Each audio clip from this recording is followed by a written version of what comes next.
Hey everybody, so of course you're gonna hear from me as well because I do have something to say about this because I could relate to it 1,000%. And I swear to God, after this, I will never regret saying what I say because it's the truth. And if more people would have done better with their behaviors, everything would have been fine. Because we're talking about restaurants, and for me, in my situation, I'm talking about restaurants and bars. So apparently, a couple of weeks ago, everybody was saying, "You're talking about this whole situation with Keith Lee," and I'm just now seeing it as of 3 days ago. So the whole Keith Lee situation, everybody was like, "Why he's going around really bashing restaurants and talking about how horrible the services is," and then everybody on social media started bashing him, which I think was ridiculous because I put it like this: to each his own. If you had the worst experience ever, that's on you. Nobody cannot fault you for it. Nobody cannot argue with you about it. And you know what really bothers me, that blows my mind so much, is that people really do start arguments with you over your experiences that you had with these places, as if they was there with you, like, oh, as if they witnessed everything you've been through, and the fact that your services was really ridiculously crazy.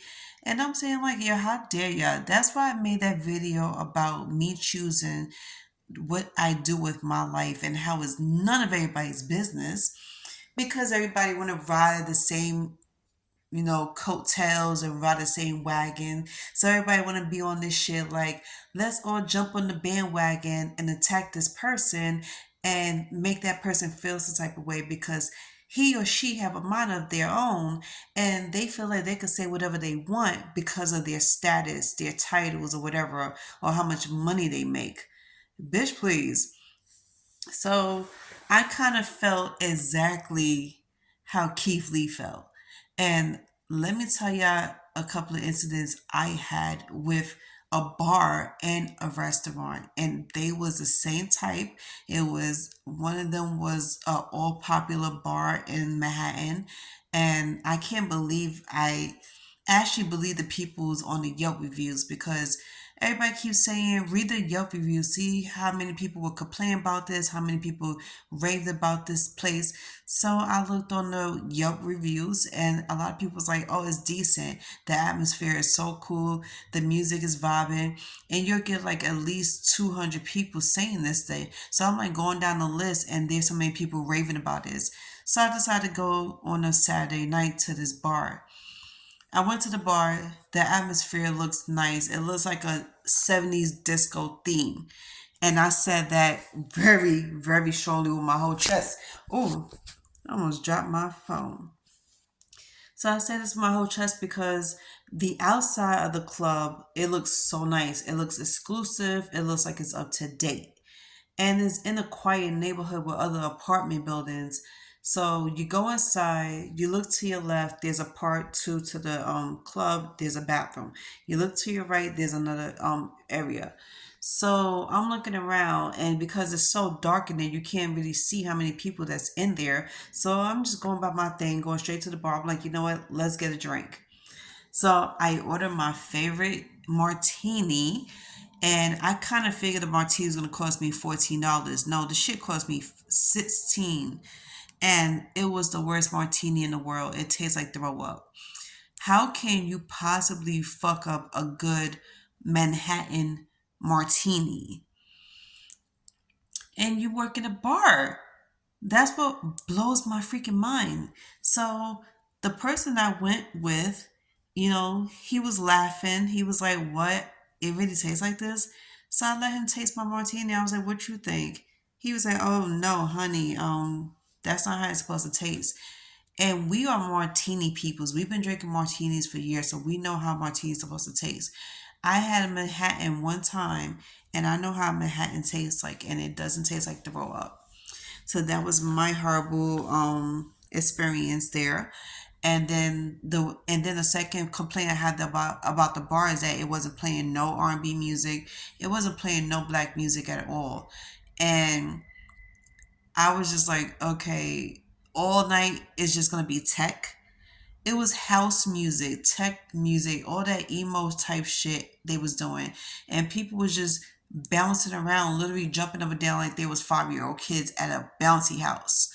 So I was like, okay, well, that's my last time going to that club. And I wanted to curse everybody out on the Yelp review because I'm like, why y'all lied?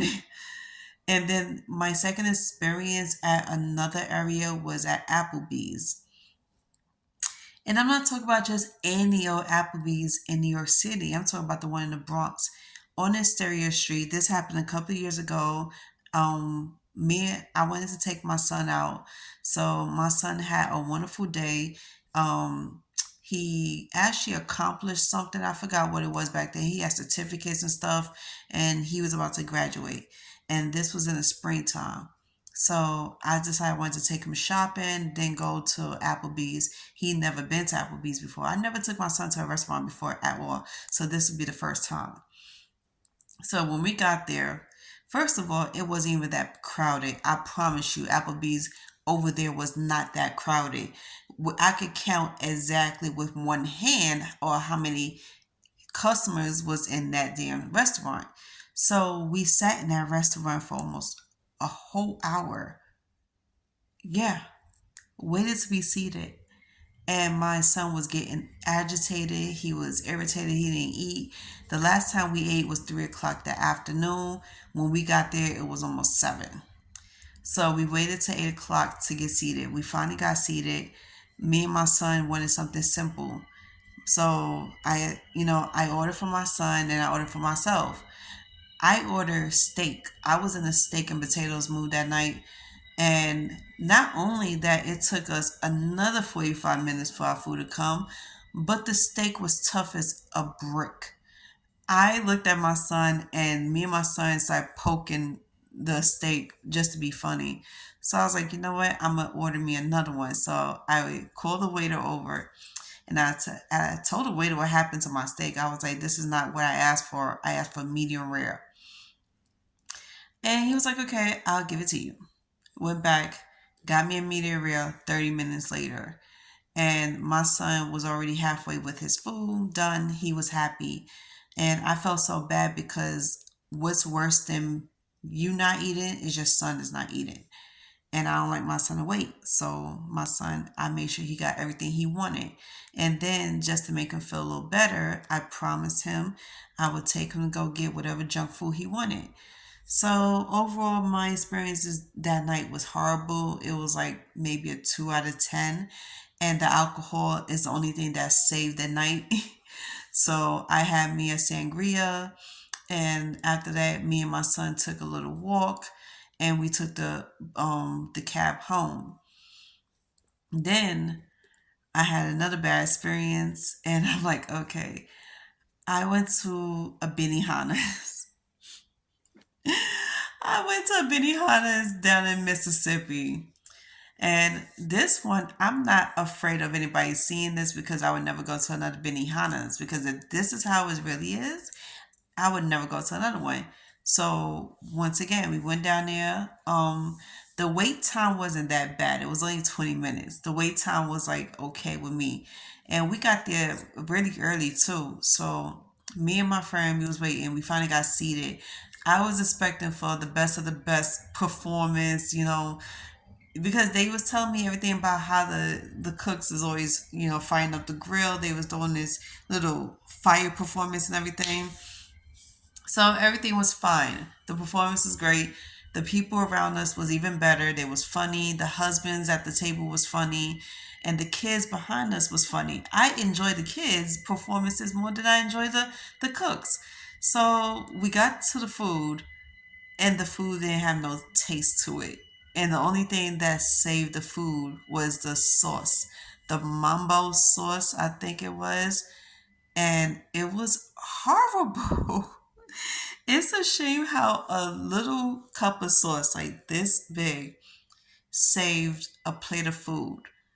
I could barely eat the whole food, so I gave the food to my friend. We came back to his mom's house. We told the mom everything. We both joked about the food. So it was like the best night was we drunk two, maybe three glasses of alcohol, and we had shots of tequila, so we kind of felt good. So I'm like, if I'm gonna be honest, y'all need to do better with your seasonings because I went to plenty of Asian restaurants and they season their food very well. So I was like, y'all need to do better. And especially if y'all in a middle of a city that is dominant black, you know? So that was my take on these restaurants, and I would never go back there again. My favorite Applebee's restaurant is on 42nd Street because they have flavor.